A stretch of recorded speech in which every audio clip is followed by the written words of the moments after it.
Kamret. Oke. 1, 2, 3. Halo semuanya. Assalamualaikum warahmatullahi wabarakatuh. Ketemu lagi sama aku Nisa dan saya Esa di channelnya Rio Hirmi. Betul. Selamat datang kembali di sesi cerita horor malam ini, yang pastinya kita akan ngebawain seperti biasa live sampai ceritanya selesai. Jadi nggak tahu live-nya sampai jam berapa ya. Pokoknya sampai selesainya ceritanya aja. Begitu. Sebelum cerita dimulai, seperti biasa, pastikan kamu sudah berada di tempat yang nyaman sekarang. Matikan lampu kalau kamu berani, tapi kalau nggak berani ya udah. Gunakan headset kalau memungkinkan, dan jangan lupa siapkan nyali kalian sampai cerita ini selesai. Karena malam ini kita bakalan ngebahas sebuah kisah yang mungkin terdengar mustahil. Okay. Tapi justru terasa sangat dekat dengan kehidupan kita sehari-hari. Apa tuh kira-kira? Nah, jika suatu hari kalian menemukan sebuah surat nih, coba kalian bayangin deh. Bukan surat biasa, bukan juga surat yang dari teman lama gitu kan ya. Bukan surat dari keluarga yang memang udah lama gak ketemu. Melainkan surat dari seseorang yang sudah meninggal dunia lebih dari 1 dekade lalu. Berarti berapa? 10 tahun? Ya, dekade 10 tahun. Berarti sekitar 10 tahunan. Dan yang lebih mengerikannya, tulisan tangan pada amplop itu benar-benar milik orang tersebut. Apa yang akan kalian lakukan kira-kira? Dan apakah kalian akan membuangnya kah, atau membakarnya kah, atau justru kalian malah membacanya sampai akhir? Karena itulah yang dialami oleh seorang pria yang kita sebut aja di dalam cerita ini nanti namanya adalah Rendra. Ya, kita panggil aja Rendra gitu ya. Sebuah surat tua yang datang tanpa penjelasan perlahan membuka rahasia mengerikan yang selama bertahun-tahun disembunyikan sama ibunya dia sendiri. Kira-kira kenapa tuh? Yaitu adalah sebuah rahasia tentang rumah lama mereka. Rahasia tentang sosok yang selalu mengawasi keluarganya. Dan juga rahasia tentang pengorbanan yang memang tidak pernah diketahui oleh siapapun gitu. Oke. Jujur ya, dari semua cerita yang pernah kita bawain ini ya kayaknya ada sesuatu yang dari cerita ini yang terasa berbeda sih. Kenapa tuh? Ketakutannya bukan soal penampakan lagi nih. Iya. Bukan soal rumah angker, tapi soal sebuah rahasia keluarga yang terkubur begitu lama. 1 dekade kan? Iya. Akhirnya kembali muncul ketika semuanya sudah terlambat. Dan percaya deh, semakin jauh cerita ini berjalan ya, semakin sulit kita bedakan mana kenangan, mana peringatan, dan mana sesuatu yang memang selama ini tidak pernah benar-benar pergi gitu. Yes. Jadi sebelum kita mulai coba tulis di kolom komentar atau chat. Kalau kalian menerima surat dari seseorang yang sudah meninggal bertahun-tahun lalu, apakah kalian berani membukanya dan membacanya sampai selesai?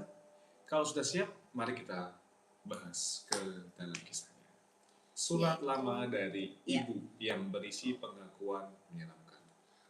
Oke, jadi kita bakalan mulai dari cerita ini adalah memang nggak ada yang lebih aneh daripada menerima surat dari seseorang yang memang sudah meninggal. Apalagi ketika memang tulisan tangan di amplop itu adalah tulisan tangan dari ibunya sendiri. Nah, saat pertama kali Saat pertama kali melihatnya, si Rendra itu ngira kalau itu tuh kayak cuma kebetulan aja. Mungkin memang surat lama yang baru ditemukan seseorang terus kayak dikirim ulang. Nah, mungkin juga surat yang memang udah keselip tuh bertahun-tahun di gudang kantor pos. Atau mungkin memang ada anggota keluarga yang sedang membereskan barang-barang peninggalan dari ibunya, terus mengirimkannya tanpa ngasih tahu lagi gitu. Tapi semakin lama amplop itu berada di tangannya, semakin sulit bagi si Rendra itu mencari penjelasan yang memang masuk akal dari situ. Iya. Jadi trik ini sebenarnya udah bikin ding ya. Bayangin aja tuh kalian dapat surat, bukan surat biasa, tapi surat yang nama pengirimnya itu adalah ibu kalian sendiri yang sudah meninggal 11 tahun yang lalu gitu. Ini bukan tulisan yang mirip ya, tapi Rendra bener-bener ngenalin tulisan tangan ibunya sendiri. Artinya sejak pertama kali dia melihat amplop itu ada sesuatu yang terasa memang benar-benar salah gitu, sesuatu yang seharusnya nggak mungkin terjadi gitu kan. Nah, amplopnya itu warnanya itu coklat kusem kayak gitu. Terus apa namanya? Dan itu tuh udah kelihatan kayak tua banget lah. Sudut-sudutnya tuh kayak udah nguning gitu loh, kayak kertas yang emang udah lama banget disimpan di tempat yang lembab banget. Nah, terus ada bercak kecil yang warnanya tuh kayak udah kecoklatan di beberapa bagian itu, yang membuat tengkuknya si Rendra itu meremang, bukan kondisi dari amplopnya itu, melainkan nama pengirim yang tertulis di pojok kiri atas. Jadi ada di pojok kiri atasnya itu ada tulisannya namanya Saraswati. Nah, Saraswati itu nama ibunya si Rendra, perempuan yang memang sudah meninggal hampir 11 tahun yang lalu gitu kan. Nah, rumah Rendra itu berada di pinggiran kota Semarang. Komplek tua yang memang sebagian besar penghuninya itu sudah menetap sejak puluhan tahun yang lalu di sana. Lingkungannya tuh memang cukup tenang, bahkan bisa dibilang kayak terlalu tenang lah. Nah, ketika sore itu udah tiba gitu ya, kayak senja, dan memang anak-anak itu kayak udah selesai main, kawasan itu memang sering terasa seperti kota yang ditinggalkan. Jadi kayak sepi gitu, karena kan di pinggiran kota juga kan. Nah, hari itu matahari itu bersinar terang, udaranya tuh panas banget kan, kayak kita tahu lah Semarang itu mataharinya ada 5 gitu kan. Nggak ada tanda-tanda yang suasananya itu benar-benar menyeramkan. Tapi waktu berdiri sendirian di teras sambil megang amplopnya itu, Rendra tuh kayak merasakan sesuatu yang susah gitu loh buat dijelasin sama dia sendiri. Kayak perasaannya tuh aneh gitu, perasaan yang sama seperti ketika si Rendra itu berdiri di samping peti jenazah ibunya 11 tahun silam. Jadi perasaannya tuh kayak kosong, dingin, dan anehnya tuh kayak familiar lah gitu. Dan biasa ya perasaan ini ya seperti yang paling susah dijelaskan. Iya, betul. Karena kadang sebelumnya sesuatu terjadi kita sudah merasakan tidak nyaman dulu lebih dulu. Nggak ada jelasan yang jelas, nggak ada bukti, tapi badan kita tuh kayak tahu loh ada yang gak beres gitu. Dan ternyata ini tuh baru permulaannya kan ya. Oh iya. Oke, baiklah. Kemudian lalu kita akan lanjutkan ceritanya. Ya. Oke. Nah, jadi setelah dia itu kayak dapetin amplop itu, dia masuklah ke rumah sambil ngebawa si amplop itu kan. Nah, jam dinding itu berdetak pelan kayak apa ya, tik tak gitu. Kulkas tua itu berdengung dari dapur. Terus suara dari kendaraan itu terdengar samar dari jalan utama yang memang berjarak ya cuma sekitar berapa ratus meter lah dari rumahnya si Rendra. Semuanya kedengeran sangat-sangat normal. Sampai pada akhirnya si Rendra itu ngebuka tuh amplopnya itu. Di dalamnya itu cuma ada 3 lembar kertas. Nah, tulisan tangan yang memang memenuhi halaman pertama itu langsung ngebuat dadanya dia tuh kayak kerasa sesak gitu. Dia pun kayak ngenalin tuh bentuk dari huruf-huruf itu. Ibunya siapa namanya, Ibu Saraswati tadi, itu selalu membuat huruf G itu dengan ekor panjang. Jadi kayak gini kayak set gitu. Kayak melengkung ke kiri dan selalu memberi titik kecil di bawah tanda tangannya. Nah, semua ciri itu memang ada di sana. Rendra pun kayak duduk perlahan, tangannya di situ kayak mulai keringetan tuh. Terus dia baca dan isi suratnya itu tulisannya adalah kalau surat ini sampai ke tanganmu, berarti sesuatu yang selama ini ibu sembunyikan akhirnya tidak bisa disembunyikan lagi. Apaan tuh yang Oke, coba disembunyikan? kalian bayangin ya, kalau jadi si Rendra itu kalimat pembukaannya aja udah bikin jantung turun, jadi lemes Iya, gitu kayak kan. apaan nih gitu. Karena Apa ini yang bukan surat disembunyikan? rindu kayak isinya mohon maaf lagi. Tapi Aduh, seperti ada iya. sebuah rahasia ya, Makanya sebuah bukan rahasia yang harus diungkapkan gitu. bukan bukan surat kenangan juga, Iya, tapi ini surat betul. pengakuan nih. Dan Mm-mm. biasanya ya pengakuan yang disembunyikan selama puluhan tahun itu nggak pernah berisi hal yang Ya, kecuali menyenangkan. pembagian warisan ya. Nggak Iya, tahu tapi deh kalau gitu. telat sih kalau Iya, bagian karena warisan. udah 11 tahun yang lalu, gila aja. Iya, Nah, iya, iya. surat itu pun kemudian menjelaskan bahwa memang alasan sebenarnya mereka pindah dari rumah lama bukan karena pekerjaan ayahnya. Jadi bukan juga karena sekolah yang lebih baik. Bukan karena tinggal lebih dekat ke kota. Nah, ibunya tuh ngaku selama ini dia itu berbohong sama si Rendra. Mereka itu pindah karena sesuatu yang tinggal di rumah itu mulai menginginkan anak-anaknya. Waduh. Nah, apakah ini termasuk tumbal? Nah itu tumbalan gitu? dia, apakah ini termasuk tumbal? Nah pada akhirnya di situ pun pas si Rendra membaca itu dia pun membeku dong, kayak nge-freeze gitu kan, apa ini maksudnya gitu, dia masih belum paham tuh. Dia teruslah itu membaca, semakin jauh dia membaca, semakin banyak kenangan masa kecil yang mulai muncul kembali ke permukaan ingatannya dia. Kenangan tentang suara langkah kaki, kenangan tentang kamar belakang yang selalu dikunci gitu kan. Kenangan tentang sosok yang memang dulu tuh dianggap sebagai teman imajiner atau teman hayalan lah gitu kan. Biasanya kalau kita mungkin ya, maksudnya ada beberapa anak kecil yang kayak punya teman hayalan gitu. Halo teman-teman. Aneh juga ya? Iya sih benar.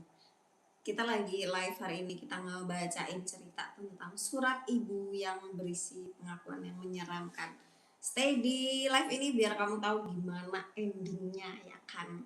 Nah, terus kemudian lalu sampai pada akhirnya si Rendra itu kayak membaca bagian yang menurut dia itu paling mengerikan di situ. Apa tuh? Nah, jadi ibunya itu tuh pernah ngeliat si Rendra itu kayak Rendra kecil ya, yang dia tuh masih kecil, itu berdiri di tengah kamar dan itu tuh udah pukul 3:20 dini hari. 3:20 tuh berarti jam 3:30 kurang. Iya. Ya kan, 3:30 kurang 10. Iya. Kan? Nah, terus itu tuh lagi berbicara dengan sesuatu yang nggak tahu apa gitu. Sesuatu yang menempel di plafon, jadi dia di atas, berarti dia gini ya, kayak dia ngobrol gitu kan sama sesuatu yang ada di atas. Kepalanya itu katanya terbalik, tangannya tuh panjang, dan matanya itu mengintip dari sudut ruang. Ini bagian cerita berubah total. Iya betul. Karena selama ini Renda ngira semuanya kayak kenangan masa kecil yang samar-samar kan ya, tapi ternyata ibunya kayak ngeliat langsung. Iya, nyaksikan langsung gitu loh dari POV ibunya. Dan yang lebih mengerikannya lagi, sosok itu ternyata bukan muncul sekali ya. Dia di sana sosoknya itu bertahun-tahun udah tinggal di sana. Iya, buat ngawasin keluarganya kan ya, berarti sampai ibunya aja bilang sudah mulai menginginkan anak-anaknya gitu. Nah, berarti emang apakah itu adalah sesuatu yang mungkin jahat? Bisa jadi. Oke, jadi kita lanjutkan ceritanya lagi. Nah, malam itu tiba-tiba listriknya itu padam. Seluruh rumah itu tenggelam dalam gelap, jadi menggelap total. Oke, ini udah balik ke masa sekarang nih. Balik ke masa sekarang. Rendra pun dia ngambil senter lah. Nah, saat cahaya menyapu lorong rumah, dia tuh tiba-tiba mencium aroma melati yang nyengat banget. Aroma yang di situ tuh Rendra tuh udah kenal banget nih. Aroma minyak rambut ibunya. Kayak gimana sih bau melati yang menyengat? Belum pernah nyium baunya. Nah, terus tiba-tiba ada kedengaran suara kayak, tapi bukan dari pintu. Bukan dari jendela, melainkan dari atas plafon atas. persis seperti yang tertulis di dalam surat itu. Jadi suara itu pun kayak bergerak gitu ngikutin langkahnya dan berhenti tepat ketika dia itu berada di atas di bawah akses loteng. Jadi kalau atas itu kan biasanya ada lotengnya. Nah, pas banget dia itu ada di atas loteng itu. Jadi kayak dia di bawahnya gitu. Ini yakin sih, ini kan sebagian besar orang mungkin udah kabur ya keluar rumah kalau dengar suara gitu. Siapa tahu maling kan ya? Iya betul. Yang kita takutin pertama adalah apakah ini ada maling di rumah kah? Atau kayak film Parasite yang ada orang di dalam rumah itu kan? Kalau aku sih mending kabur ya, karena yang paling menyeramkan itu bukan suara ketukannya, tapi fakta bahwa suara itu ngerespon keadaannya keberadaannya si Rendra. Siapa tahu ada orang dalam rumah yang tinggal di dalam situ. Makanya seolah ada sesuatu yang sadar itu kalau dirinya sedang diamatin gitu. Ya. Nah, terus kemudian keesokan harinya dia itu membaca halaman terakhir surat tersebut dan disitulah semuanya itu berubah. Kenapa? Karena ibunya itu ternyata adalah orang pertama yang melihat sosok pria kurus itu. Bahkan sebelum keluarga mereka itu pindah ke rumah yang lama. Jadi dia itu kayak ngelihat pria itu berdiri di dekat sumur tua. Tapi cuma diem doang, nggak bergerak sama sekali. Jadi kayak cuma ngawasin rumah gitu loh. Ngawasin rumah. Di rumahnya lama si Rendra itu. Dan sejak saat itu ternyata gangguan itu mulai muncul satu persatu dari situ, dari ibunya ngeliat itu kan. Sampai pada akhirnya seorang ketua desa itu kayak ngejelasin nih kalau tanah tempat rumah itu berdiri memang memiliki sejarah kematian yang cukup panjang. Jadi kayak banyak banget nih penghuni yang ngaku kalau mereka itu kayak ngelihat pria tua kurus yang sama gitu. Dan setiap kali sosok itu muncul, seseorang katanya akan meninggal. Gitu. Sosok itu berarti nggak ngejar secara biasa ya, tapi dia ngikut, ngamatin, ngeliat gitu ya. Nggak langsung yang nyerah, langsung bunuh, langsung ngilangin nyawa tuh enggak ya? Berarti kan itu yang lebih serem kan, karena kan kita nggak tahu apa yang bakalan dia lakuin. Makanya, gitu. Mungkin dia nunggu sampai dia mateng gitu. Iya betul. Ini serem banget ya, karena kita nggak pernah tahu tuh kapan dia mulai mendekat, kapan dia mulai menyerang, kapan dia mulai menghilangkan nyawa itu. Iya. Nah, malam berikutnya pun pada akhirnya Rendra menemukan sebuah kotak kayu misterius di loteng rumahnya itu. Kotak yang memang nggak pernah dia lihat sebelumnya. Di dalamnya pun kayak kayak banyak banget puluhan foto lama keluarga mereka lah. Foto-foto yang memang seharusnya itu sudah hilang bertahun-tahun yang lalu. Aku ngantuk masa. Ya ampun. Namun ada sesuatu yang salah di situ. Dalam setiap foto itu selalu ada pria tua kurus yang sama. Selalu ada. Kadang disimpan di loteng. Iya. Kadang berdiri di belakang pagar, kadang di dekat pohon, kadang tuh ngintip dari jendela. Pokoknya selalu ada. Selalu ngawasi mereka. Sampai pada akhirnya Rendra di situ menemukan foto yang ngebuat darahnya itu kayak membeku, nge-freeze lah jatuhnya dia. Shock ya? Iya, shock. Nah, itu di situ ada foto keluarganya di rumahnya dia yang sekarang. Yang baru nih? Iya, di rumahnya dia yang baru. Diambil sekitar 7 tahun yang lalu, 4 tahun setelah ibunya itu meninggal.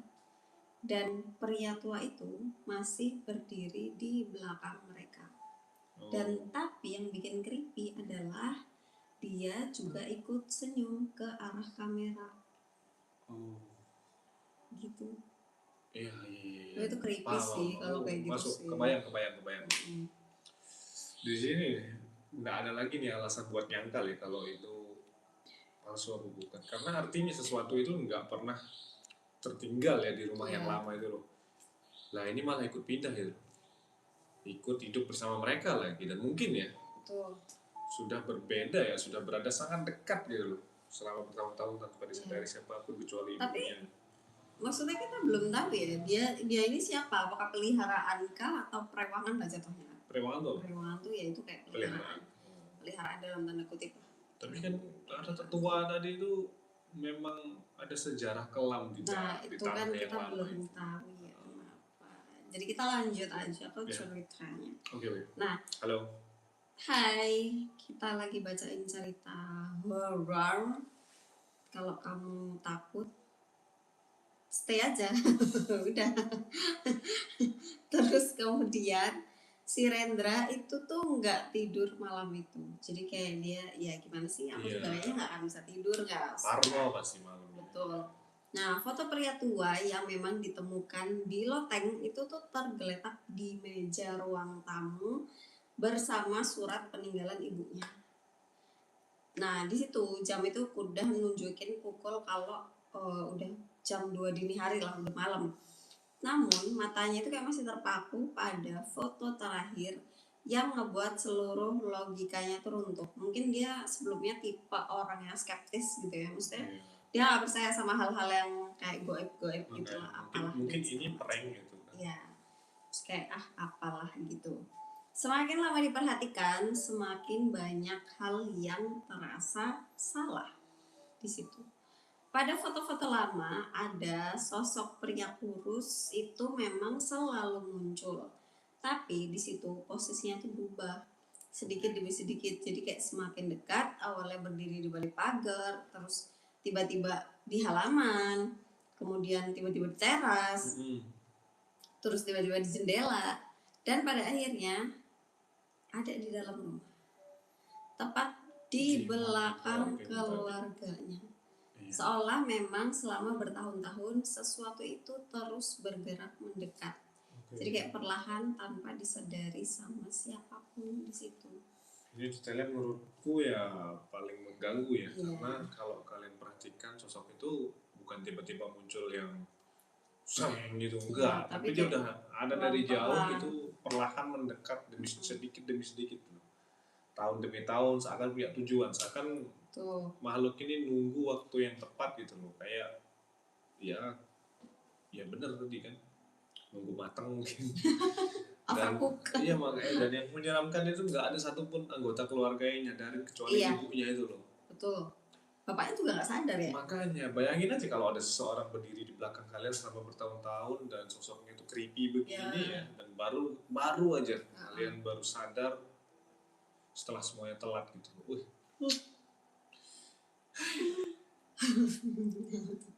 Oke, terus tapi kalau misalnya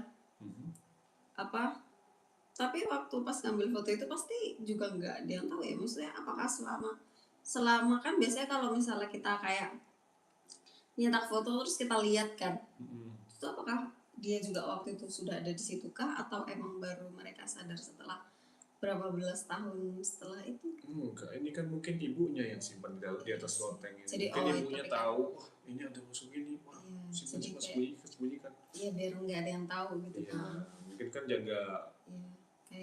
jaga keluarga juga kan supaya nggak parno. Betul. Nah, saat sedang mencoba menghubungi Maheswari, suara itu tuh terdengar. Bukan dari loteng, bukan dari plafon, dan kali ini itu berasal dari pintu belakang rumah mereka. Pelan, teratur, jadi kayak 3 ketukan. Nah, terus tiba-tiba diam. Rendra di situ langsung noleh dong, jantungnya kayak deg-degan banget dong di situ kan. Kayak sudah berpacu dalam melodi anjay, bukan. Terus lorong menuju dapur tampak jauh gelap dari biasanya. Lampu neon di atas wastafel itu kayak berkedip sesekali gitu. Menciptakan bayangan-bayangan bergerak yang ada di dinding. Dengan tangan golf yang di tongkat golf yang ada di tangannya dia. Ini berat kan? Dia jalan perlahan menuju pintu belakang. Dan tapi suara tokannya tuh kayak ada lagi. Kedengaran lagi tuh persis 3 kali pokoknya. Nah, waktu ngintip keluar melalui kaca kecil gitu kan di samping kusen gitu, nggak ada siapa-siapa di situ. Halaman belakangnya ya udah kosong aja. Pohon jambu kayak bergerak pelan tertiup sama angin malam. Nggak ada manusia, nggak ada hewan, nggak ada siapapun. Intinya nggak ada siapapun di situ. Iya. Tapi ketika dia itu hendak kayak menjauh, sesuatu itu tuh muncul di pantulan kaca. Seseorang itu kayak berdiri tepat di belakangnya dia. Ini salah satu momen yang kalau terjadi di dunia nyata ya saya akan pasti kakiku langsung bakalan lemes gitu. Kayak ubur-ubur. Karena refleks pertama pasti ya menoleh ya. Betul. Dan Sherendra juga ngelakuin hal yang sama ya, dia langsung ngebalikin badan tapi kosong, nggak ada siapapun. Padahal di pantulan kaca itu tadi jelas gitu. Iya. Berdiri sosok di belakangnya dia. Itulah dia.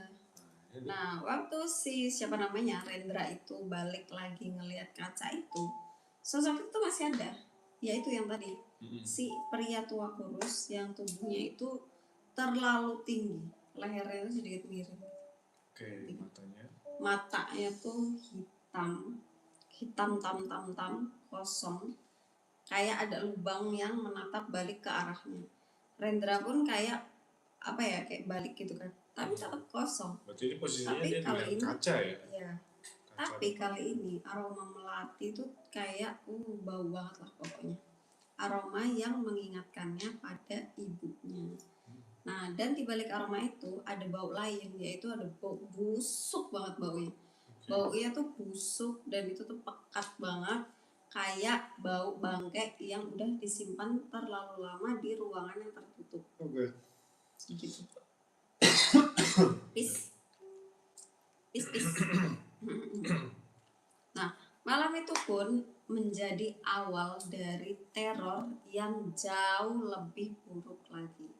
Hari-hari berikutnya pun gangguannya itu jadi semakin sering. Waduh, jadi susah ya buat tidur ya? Iya, betul. Bahkan nggak bisa tidur kali ya. Iklan teman-teman. Break.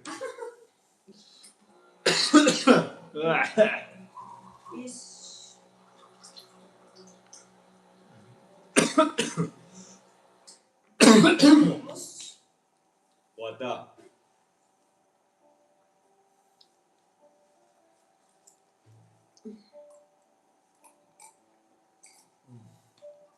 Wah. Let's go. Oke. Nah, malam itu pun kayak jadi awal dari teror yang jauh lebih buruk dari sebelumnya.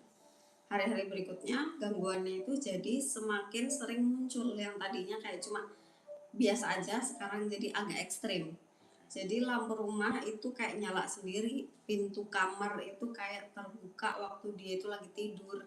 Suara langkah kaki itu mulai kedengeran berpindah-pindah tuh di atas atap rumah. Kadang tepat di atas kamar, kadang tepat di atas ruang tamu, kadang berhenti di luar pintu kamarnya.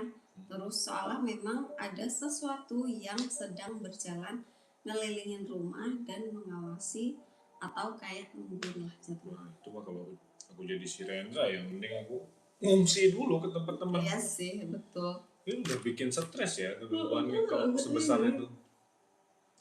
Justru karena gangguannya kayak gitu terus menerus tapi nggak berhenti terus sedikit demi sedikit itu ngerogotin pikiran jadi overthinking ini gimana nantinya, apakah aku akan dihilangkan nyawanya gitu. Sampai akhirnya kalian nggak bisa membedakan mana kenyataan dan mana yang halu karena rasa takut itu. Halusinasi. Beberapa hari kemudian pun Maheswari itu datang nih dari Surabaya. Awalnya dia masih mencoba buat bersikap rasional, tapi semuanya itu berubah pada malam pertama. Sekitar pukul 1 dini hari, dia itu kebangun nih karena ngedengar ada suara perempuan yang nangis dari halaman belakang. Perempuan sekarang ya? Suara itu pelan tapi tuh sedih banget kelihatannya. Kayak memang seseorang yang lagi meratapi kehilangan yang sangat-sangat besar banget. Saat ngintip dari balik tirai, dia tuh ngelihat ada seorang perempuan itu tuh berdiri di dekat pagar rumahnya. Rambutnya itu panjang, tubuhnya tuh kurus, gaunnya tuh warnanya putih kusem, dan itu wajah itu tuh terasa sangat-sangat familiar. Kenapa? Karena itu adalah perempuan yang sama yang pernah dia lihat di dekat sumur rumah lama waktu mereka itu masih kecil. Perempuan yang selama ini dia kira cuma mimpi dari masa kanak-kanaknya dia, dari masa kecilnya dia gitu. Ini menarik nih, ada sosok lainnya nih ya, nggak cuma kakek tua tadi itu ya. Karena selama bertahun-tahun si Maheswari itu ngira kalau kenangan itu sudah hilang ya, bahkan hampir lupa. Tapi ternyata sosok tersebut masih ada, masih ngikutin mereka gitu. Artinya gangguan ini nggak hanya dialamin sama si Rendra doang. Kedua saudara itu sebenarnya sudah jadi target ya berarti ya. Berarti si Rendra sama Maheswari ini kita asumsikan mereka memang keluarga ya, maksudnya kan kakak adik ya, maksudnya kakak adik gitu. Nah, untuk pertama kalinya sejak dewasa pun Rendra sama Maheswari itu kayak mereka tuh udah sepakat nih buat ngelakuin sesuatu yang selama ini mereka hindari. Mereka harus kembali ke rumah lama itu dan mereka itu kayak harus mencari jawaban atas apa yang memang selama ini tuh bikin mereka kepikiran lah jadinya. Karena memang jelas ada sesuatu yang memang belum selesai di situ. Nah, pada akhirnya perjalanan menuju desa masa kecil mereka pun memakan waktu hampir 4 jam dari Semarang berarti kan. Nah, semakin dekat ke sana, semakin berat suasana yang mereka itu rasain. Jadi kayak perasaannya campur aduk lah mereka ini. Jalanannya pun kayak mulai nyempit, pepohonan pun semakin rapat. Kita ya hilang deh. Semakin rapat, kabut tipis pun turun di antara lereng-lereng perbukitan yang ada di sana. Dan ketika pada akhirnya rumah itu tuh kelihatan dari jauh gitu kan, gak ada satupun dari mereka yang ngomong di situ. Rumah lama itu pun kayak masih berdiri berarti. Ya masih berdiri di situ, tapi hampir udah nggak nyerupain rumah. Jadi kayak catnya tuh udah ngelupas, bagian atapnya tuh kayak udah runtuh, rumput liar itu udah tumbuh tuh sampai nutupin sebagian teras. Gak ada yang ngurus ya berarti? Iya benar-benar gak ada yang ngurusin, rumahnya udah terbengkalai gitu aja kayak rumah-rumah kosong pada umumnya. Terus jendelanya tuh gelap banget, kosong, tapi kayak mata seseorang yang kok kita ngantuk? Gak tahu. Sumpah ngantuk guys. Kayak mata seseorang yang memang sudah lama meninggal gitu atau mati lah jatuhnya. Kadang tempat yang dulu pernah jadi rumah ya, bisa terasa jauh lebih menyeramkan daripada bangunan angker. Betul, padahal kan itu rumah mereka kan. Bener, karena memang ada kenangan di sana ya, ada masa kecil juga di sana. Apalagi kenangannya mereka nih agak lain kan. Dan sekarang semua itu berubah menjadi sesuatu yang asing banget dan sesuatu yang menolak untuk dilupakan. Iya betul sekali. Nah, penduduk desa pun ternyata masih ingat tuh sama rumah itu. Tapi mereka tuh kayak nggak mau gitu loh ngomongin rumah itulah. Intinya kayak mungkin itu adalah rumah yang mereka hindari gitu di kawasan itu. Sebagian pun kayak cuma nggeleng aja, sebagian juga milih buat tetap diem. Terus sampai pada akhirnya ada seorang penjaga warung yang warung tua lah itu, kayak dia tuh mau cerita, dan cerita itulah yang mengubah semuanya. Karena menurut si pria tersebut, si bapak warungnya itu, bapak penjaga warung, masalah rumah itu tuh jauh lebih tua daripada yang mereka bayangkan. Jauh sebelum rumah itu tuh dibangun, tempat itu memang katanya pernah digunakan untuk mengasingkan orang-orang yang dianggap membawa sial. Jadi kayak misalnya orang sakit atau orang yang dianggap gila atau ODGJ lah, kalau sekarang kita manggilnya ODGJ gitu kan. Terus orang yang tidak diinginkan masyarakat. Jadi mereka tuh ditinggalin di rumah itu sendirian sampai mereka itu meninggoy. gitu. Jadi kayak mereka tuh meninggal lah di rumah itu gitu. Sudah. Sampai mati jatuhnya. Nah, salah satunya adalah seorang pria bernama Wiranta atau kita panggil aja Wiranto gitu kan. Seorang lelaki tua yang hidup dalam kesepian selama bertahun-tahun. Gitu. Jadi kita sudah mulai menemukan titik terang dari cerita ini. Iya. Namanya siapa tadi? Wiranto. Wiranto. Kita panggil aja Bapak Wiranto, ini adalah Wiranto. Iya, karena untuk pertama kalinya nih ya, si Rendra dapat identitas dari sosok yang selama ini menghantui keluarga mereka itu loh. Bukan lagi bayangan tanpa nama, bukan lagi sosok yang misterius, tapi seorang yang benar-benar pernah hidup gitu. Dan mungkin nggak pernah benar-benar pergi loh, apalagi merasakan kasih sayang ya. Soalnya dia tinggal sendiri sampai mati lagi. Aduh. Ya itu gimana ya, maksudnya kok bisa kayak gitu kan? Nggak tahu. Nah, menurut cerita warga sebelum meninggal si Bapak Wiranto itu sering banget bilang bahwa semua orang itu ninggalin dia, semua orang itu kayak ngebuang dia, nggak ada yang peduli sama dia. Dan kalimat terakhir yang dia ucapkan sebelum ditemukan meninggal dalam kondisi yang memang mohon maaf sudah membusuk gitu ya, adalah kalau aku harus tinggal sendiri di sini, maka gak akan ada orang yang boleh pergi. Nah, kalimat itu pun pada akhirnya kayak diwariskan secara turun-temurun sama penduduk desa yang ada di sana. Dan sejak kematian dari si Pak Wiranto ini, itu gangguannya itu mulai muncul di situ. Berarti ini kayak semacam kutukan gitu? Iya, bisa jadi semacam kutukan. Kalau rumah itu tuh ke desa. Betul. Jadi kayak penghuni rumah itu pun kayak silih berganti mengalami kejadian-kejadian yang aneh. Ngelihat pria kurus berdiri di sudut ruangan lah, ngelihat seseorang yang ngintip dari jendela lah, mendengar ada suara langkah kaki pada malam hari lah, sampai pada akhirnya rumah itu pun ditinggalin. Ini udah masuk akal, setidaknya udah ada nih urutan ceritanya nih, ukuran ceritanya. Karena apa yang selama ini ngikutin keluarganya si Rendra ternyata bukan sekedar gangguan biasa ya, tapi kayak udah kutukan gitu. Iya, orang yang memang benar-benar sumpah serapah, yang seperti kesepian merupakan sesuatu yang hidup itu loh. Betul.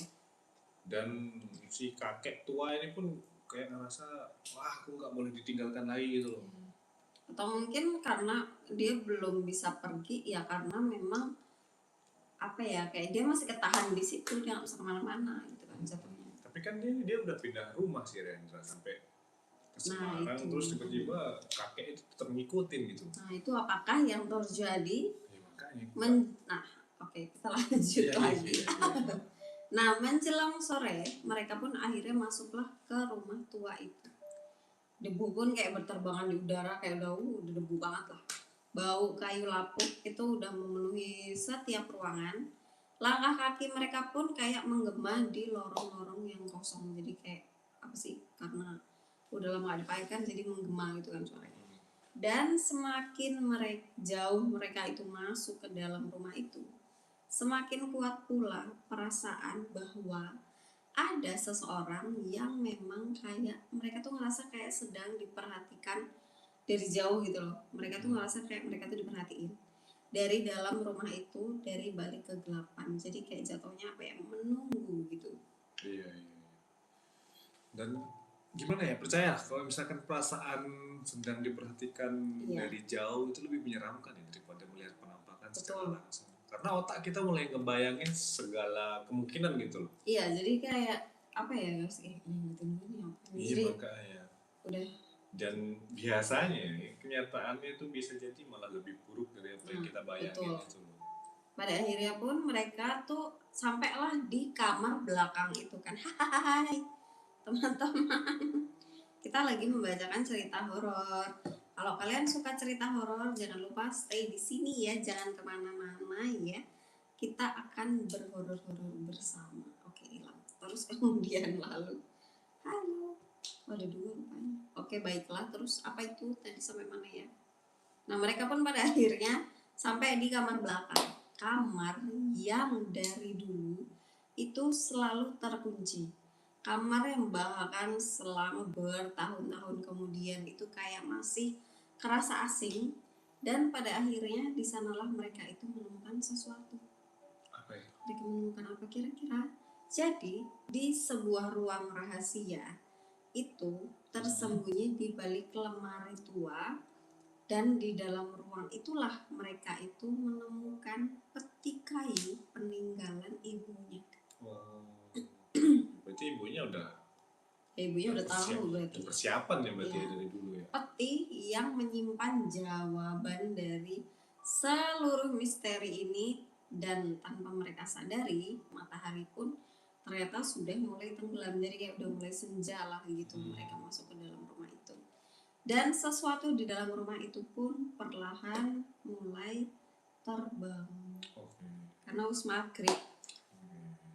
Sip-sipan ya hidupnya. Ya, sip-sipan. Nah, peti kayu itu pun berada di sudut ruang rahasia itu, yang udah ketutup kayak debu, tebel banget ya kan. Kayu lapuknya itu kayak udah dimakan sama usia. Tapi anehnya di situ guys, nggak ada sarang laba-laba di atasnya. Kan biasanya kalau misalnya udah tua kan pasti kayak ada apa sih namanya, apa itu, sawang ya, kayak serangga atau sarang laba-laba gitu kan. Iya. Seolah memang seseorang itu kayak masih datang dan nyentuh dari waktu ke waktu gitu, jadi kayak bersih aja gitu kan. Nah terus di situ Rendra sama Maheswari, si kakak adik sampan golek ini, mereka tuh kayak saling berpandangan dong di situ, kayak ya udah lihat-lihatan gitu kan.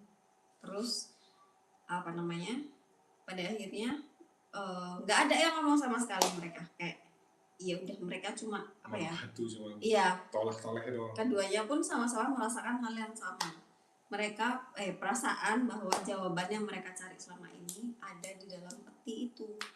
Dengan tangannya yang udah gemeteran, di situ Rendra ngebuka pengait logam yang udah berkarat.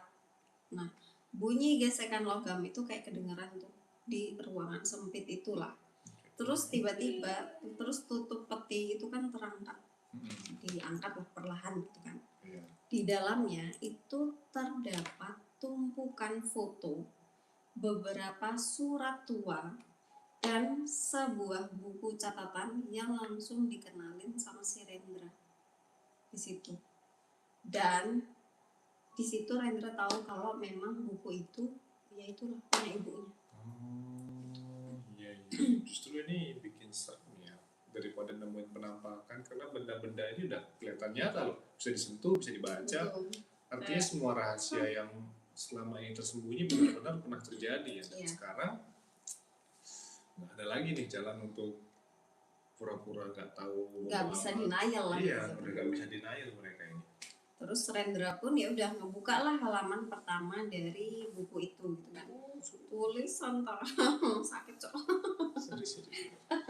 Oke. Tulisan tangan ibunya pun kayak memenuhi di setiap lembar buku itu. Semakin dibaca semakin jelas bahwa memang surat yang diterimanya hanyalah sebagian kecil banget dari cerita sebenarnya. Ternyata, nah ini kita flashback di beberapa tahun yang lalu ya. Jadi kita flashback ke beberapa tahun yang lalu. Jadi beberapa bertahun-tahun yang lalu itu, setelah mereka itu pindah dari rumah itu, gangguan itu memang nggak langsung hilang. Ibunya tuh kayak masih sering tuh ngedengar suara langkah kaki, masih kayak ngecium bau-bau busuk yang muncul tiba-tiba, masih ngeliat tuh sosok pria kurus yang berdiri di sudut rumah juga. Terus tapi si ibunya itu kayak milih buat diem, jadi kayak dia itu kayak nggak pernah cerita lah sama anak-anaknya.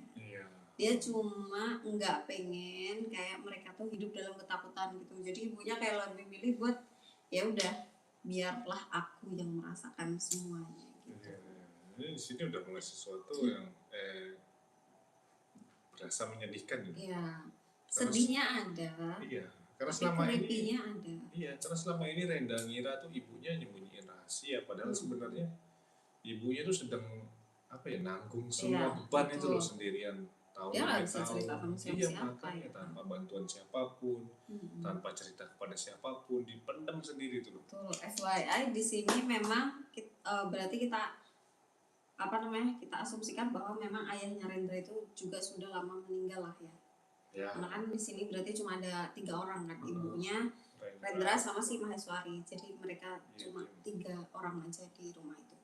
Nah, semakin jauh membaca, Rendra itu kayak menemukan bagian yang membuat dadanya itu sesak lagi sesak. Jadi kayak tiba-tiba asam lambungnya naik nih si Rendra. Kenapa? Jadi beberapa bulan sebelum meninggal ibunya itu ternyata ibunya tuh balik lagi ke rumah tua itu. Tapi dia sendirian. Aduh, kegigit. Tapi dia tuh sendirian. Gak ada yang ditemuin di situ ya. Nah, gak ada yang nemenin dia dan gak ada yang tahu. Bahkan bapaknya waktu itu pun nggak tahu gitu kalau misalnya si ibunya tuh balik sendirian. Jadi kayak dia tuh datang buat cari jawaban juga untuk memastikan apakah memang ada sesuatu yang mengikuti keluarganya itu bisa dihentikan gitu loh. Jadi kayak udahlah, stop, jangan gangguin keluargaku lah gitu kan jatuhnya. Dan disitulah dia itu menemukan kebenaran yang memang selama ini itu tersembunyi di situ.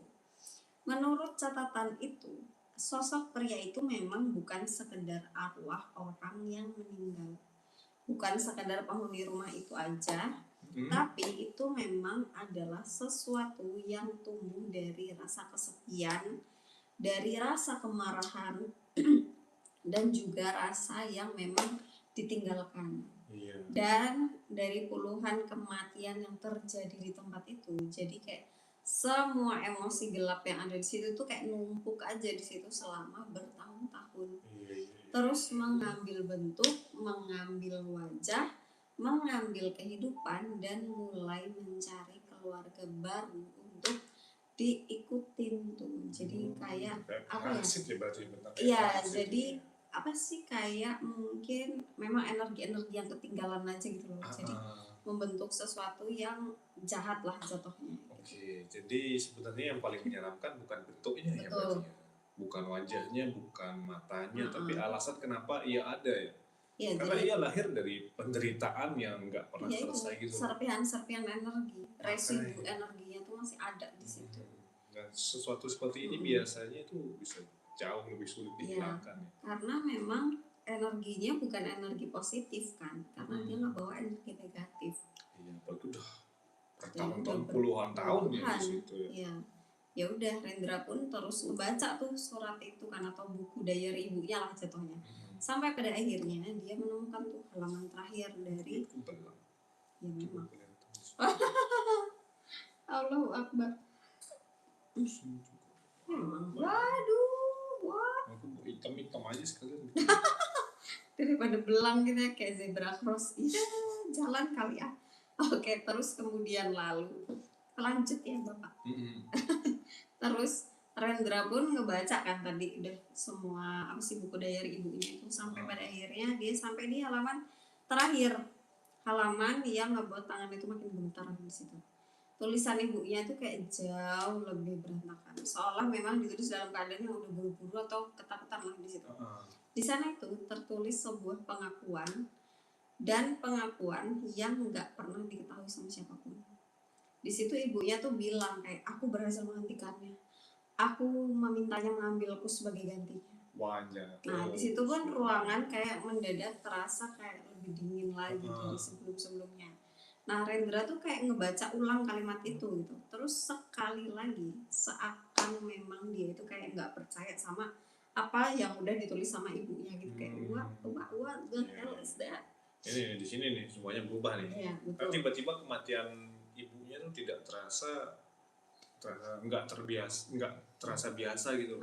Selama ini kan keluarga mereka nganggap penyakit lah yang merenggut nyawanya gitu. Tapi sekarang muncul kemungkinan yang lain. Astaga, jadi tumbal. Kemungkinan jauh mungkin.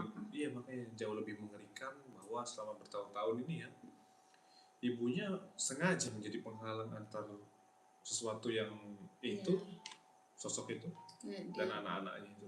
Kayak dia nggak mau anak-anaknya tahu lah, kayak udahlah biar aku aja yang diambil, bukan maksudnya jatuhnya. Biar anak-anak tetap hidup normal seperti biasa. Iya, tapi ya pengorbanan sih jatuhnya. Iya, tapi si kakek itu datang lagi gitu. Nah, itu dia makanya berarti kan emang belum benar-benar selesai kan di situ jatuhnya. Nah, di situ pun pada akhirnya si air matanya si Rendra itu kayak mulai mengalir tuh di wajahnya Rendra, itu sedih banget dong. Dan untuk pertama kalinya dia itu memahami alasan mengapa ibunya itu kayak selalu tampak lelah menjelang akhir hidupnya. Mengapa terkadang dia itu kayak terlihat melamun, ngapa tiba-tiba kayak sering terbangun tengah malam, dan ngapa kayak dia itu begitu keras melarang mereka itu membicarakan rumah lama mereka. Semua karena memang dia itu sedang berjuang sendirian di situ, melawan sesuatu yang memang bahkan nggak bisa dijelaskan ke orang lain. Tapi ternyata catatan itu pun belum selesai di situ. Nah, jadi di bagian paling bawah itu ada satu kalimat lagi. Kalimat yang ngebuat darahnya Rendra terasa semakin dingin. Jadi asam lambungnya makin naik nih. Terus siapa namanya? Tulisannya itu adalah aku bisa menahannya selama aku hidup. Gitu. Iya. Selama aku hidup ya. Makanya coba dengar lagi tuh kalimatnya. Aku hanya bisa menahannya selama aku hidup. Betul. Artinya apa coba tuh? Artinya setelah ibunya meninggal nggak ada lagi tuh yang nahan. Nggak ada lagi penghalang, nggak ada lagi penjaga, dan mungkin itulah alasannya kenapa surat itu baru muncul sekarang kan ya. Jadi waktu Rendra itu nutuplah buku itu, matahari itu udah tenggelam sepenuhnya, jadi kayak udah malam lah jatuhnya. Gelap. Nah, betul, udah gelap. Rumah tua itu pun cuma diterangin sama cahaya senter aja yang punya mereka itu kan. Bayangan itu kayak bergerak di dinding, lorong-lorong itu udah dipenuhi sama kegelapan malam. Jadi kayak cuma senter sama cahaya bulan aja. Dan saat itulah mereka mendengarnya. Suara krak, krak, krak. Ada suara langkah kaki dari lantai atas. Suara itu kayak pelan, berat, tapi tuh mulai mendekat ke arah mereka. Maheswari pun langsung memegang lengan kakaknya dong. Kayak kenapa kak? Napas keduanya tuh kayak tiba-tiba udah tertahan aja gitu kan. Mereka mau gimana, lemes banget, nge-freeze mereka udah gak bisa ngapain. Langkah itu pun kayak terus bergerak, jadi kayak turun. Jadi kan dia di lantai atas sedikit turun tuh melalui tangga. Satu anak tangga, satu lagi, turun. Seolah memang seseorang itu sengaja pengen mereka itu mendengar setiap langkahnya dari si sosok itu. Udah kayak di film horor. Iya, makanya ini tuh momen yang biasanya ditunggu dalam cerita horor ya, ketika semua petunjuk akhirnya mengarah ke satu titik, terus ketika sesuatu yang selama ini ada di foto hanya di kenangan gitu ya, akhirnya muncul secara langsung gitu. Ini klimaksnya tuh di sini nih. Betul. Dan di situ pun tiba-tiba udara itu kayak mendadak berubah jadi dingin banget. Aroma melati itu kayak udah memenuhi ruangan. Aroma yang selalu muncul setiap kali ibunya kerasa dekat. Tapi kali ini campur sama bau busuk banget yang kuat banget baunya tuh. Jadi kayak bau kematian gitu jadi. Bau sesuatu yang memang kayak udah lama membusuk banget. Terus di ujung lorong sosok itu muncul lagi. Itu tadi pria tua kurus yang tubuhnya tuh tinggi banget. Jadi kayak udah tinggi banget lah, bahkan terlalu tinggi. Kulitnya tuh kayak nempel sama tulang, kayak kertas tua gitu. Matanya itu cekung, kosong, dan senyumnya itu terlalu lebar untuk wajah manusia. Jadi kayak senyumnya tuh lebar banget gitu. Dia tuh cuma berdiri diem ngawasin mereka, persis banget kayak yang ada di semua foto yang mereka temuin. Persis kayak di semua cerita, persis banget kayak yang ditulis sama ibunya juga. Gitu. selama bertahun-tahun ya sosok itu hanya muncul sebagai bayangan ya selama bertahun-tahun, sebagai kenangan, sebagai ketakutan masa kecil. Tapi sekarang bener-bener di depan mata mereka itu. Iya, emang ada. Berdiri beberapa meter dari depan mereka itu pasti merinding gitu ya. Dan untuk pertama kalinya juga sosok itu tiba-tiba ngomong. Jadi dia tuh ngomong, suaranya tuh pelan tapi tuh kayak serak gitu. Kayak kayu tua yang digesek setengahnya. Terus dia tuh bilang kayak, aku menunggumu pulang. Gitu. Kalimat itu pun menggema dong di seluruh lorong rumah itu. Dan entah kenapa kayak nggak kedengeran marah, tapi nggak kedengeran kayak nada mengancam juga. Justru terdengar seperti memang apa ya, kayak emang orang yang kesepian aja, kayak emang orang yang memang udah lama nunggu. Terlalu lama, atau mungkin seorang bapak yang nunggu anak-anaknya pulang. Ini adegannya disturbing banget deh, karena monster yang marah kan bisa dipahami ya, tapi monster yang kesepian tuh kayak gimana ya? Monster yang ngerasa ditinggalkan kadang jauh lebih bahaya gak sih? Betul, karena kayak ya kita nggak tahu maunya dia apa gitu kan, karena dia cuma bilang kayak gitu doang. Nah di situ pun Rendra ya udah ngenggam buku catatannya ibunya itu, terus teringat sama satu petunjuk terakhir. Satu-satunya cara buat memutus ikatan lingkaran setan itu yaitu adalah menghancurkan semua yang menjadi tempat sosok itu berakar, yaitu adalah peti mati tadi, foto juga ya, sama surat di buku.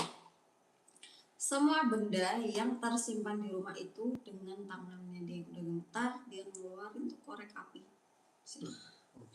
Ini bukan dibakar semua. Bukan sekedar kebakaran lagi ya, tapi ini soal memilih tentang hidup dalam ketakutan atau mengakhiri malam itu juga gitu. Jadi kayak ya udah gue bakar aja sekalian. Nah di situ pun api kecil mulai menyala, memantul di matanya si Rendra. Terus dia melemparkan korek itu ke dalam peti, lempar sama dia.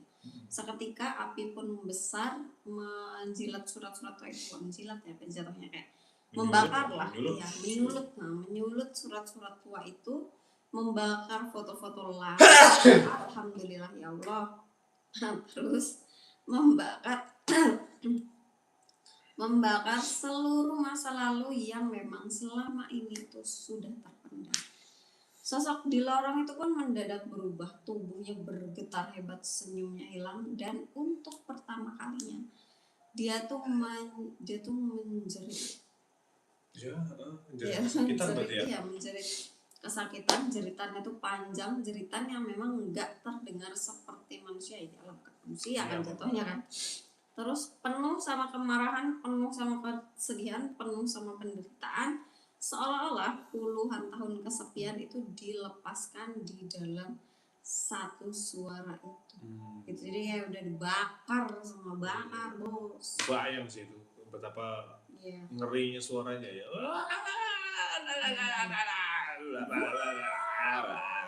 Ya makanya, karena mungkin untuk pertama kali sejak puluhan tahun ya, sesuatu itu sadar semuanya itu akan berakhir. Untuk si makhluk satu ini. Iya. Pada itu pun api pun kayak menyebar semakin cepat ya, namanya api kan bisa cepat kan, apalagi kan kayu-kayunya juga udah pada lapuk, jadi kayak udah kayu-kayunya juga mulai terbakar. Asap pun udah memenuhi ruangan itu. Rendra tuh narik si Maheswari, ayo keluar gitu. Rendra narik Maheswari, mereka berlari keluar rumah itu kan, pontang-panting ngelewatin lorong, ngelewatin pintu depan, dan tepat ketika mencapai halaman, mereka tuh noleh lagi ke belakang, dan rumah tua itu pun mulai dilalap sama kobaran api. Atapnya itu udah mulai runtuh, kacanya udah mulai pecah, api itu menjulang ke langit malam, dan di tengah kobaran itu Rendra di situ ngeliat tuh sesuatu lagi. Dia ngeliat ada seseorang itu berdiri di depan pintu rumah itu. Seseorang perempuan, rambutnya tuh tersisir rapi, wajahnya tuh tenang, matanya tuh hangat.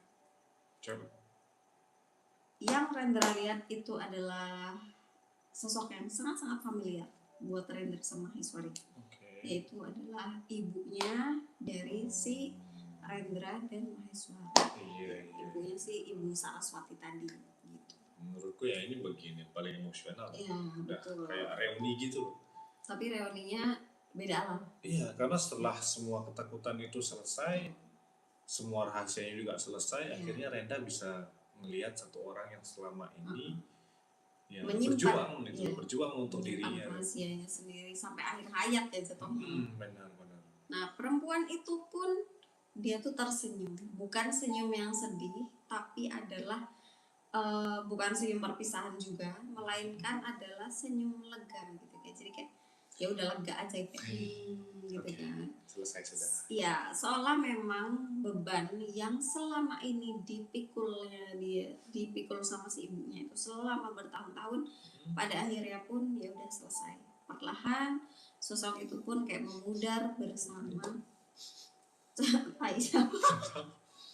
bersama cahaya api, bersama rumah tua yang runtuh menjadi abu. Dan malam itu pun semuanya berakhir, sudah nggak ada lagi suara ketukan, nggak ada lagi suara langkah kaki, fotonya nggak ada lagi sosok di foto itu. Berarti hilang nggak ada lagi aroma busuk yang tiba-tiba muncul. Ada yang datang halo. Hai, selesai ceritanya lagi. Iya, udah mau selesai ceritanya. Nanti jangan lupa untuk melihat rekamannya ya teman-teman, dan ceritanya buat ini tetap stay di sini aja, jangan kemana-mana. Nah, terus pada akhirnya nggak ada lagi aroma busuk yang ya udah muncul tiba-tiba gitu. Beberapa minggu kemudian pun ketika Rendra itu memeriksa kembali foto-foto lama yang berhasil diselamatkan gitu ya, dari serpihan-serpihan itu, sosok pria tua itu udah gak ada lagi di sini. Semua latar belakang ya benar-benar ya udah kosong, nggak ada lagi penampakan si sosok itu gitu. Seolah memang dia nggak pernah ada di sana, seolah semuanya itu ya udah cuma mimpi aja. Tapi Rendra ya tahulah kenyataannya gimana gitu kan.